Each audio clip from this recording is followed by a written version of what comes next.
मैं हूं आपके साथ अबू हुरैरा। तीसरे मरहले का चुनाव आज मुकम्मल हो गया। 116 सीटों के तहत आज तीसरे मरहले में चुनाव हुआ और लोगों में काफ़ी ज़्यादा जोशो खरोश नज़र आया।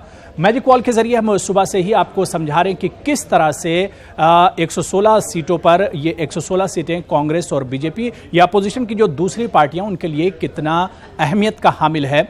आज 116 सीटों की अगर ख़ासतौर से हम बात करते हैं तो इन 116 सीटों में से सबसे ज़्यादा जो बेहतर कारकर्दगी 2014 में रही थी वो बीजेपी की रही थी। बीजेपी ने 62 सीटों पर जीत दर्ज की थी 2014 में।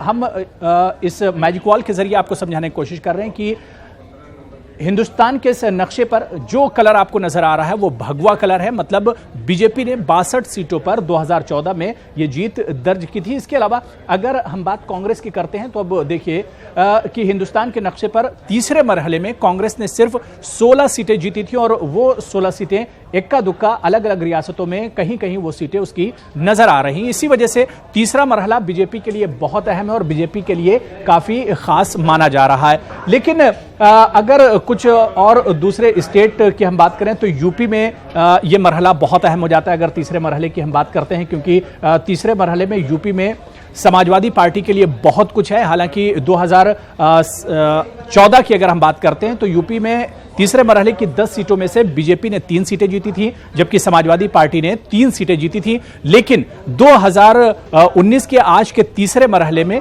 समाजवादी पार्टी 10 में से 9 सीटों पर समाजवादी पार्टी के उम्मीदवार हैं। तो कहीं ना कहीं आज का मरहला समाजवादी पार्टी के लिए बहुत अहम हो जाता है और कुल मिलाकर अगर 116 या 17 सीटों की हम बात करें तीसरे मरहले की तो बीजेपी का वकार दांव पर लगा है, क्योंकि सबसे अहम गुजरात की सीटों के लिए आज वोट डाले गए। गुजरात की 26 सीटें हैं और 26 की 26 सीटों पर आज वोट डाले गए हैं।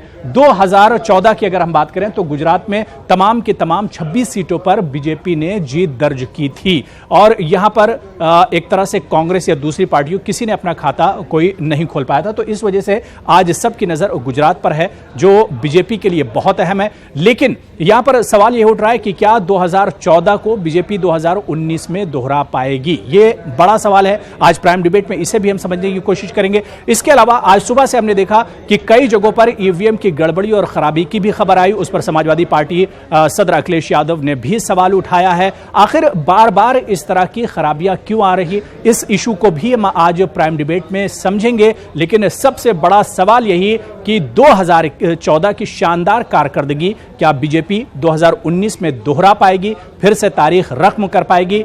ये बहुत अहम होगा और इसी पर हम चर्चा करेंगे आज प्राइम डिबेट में।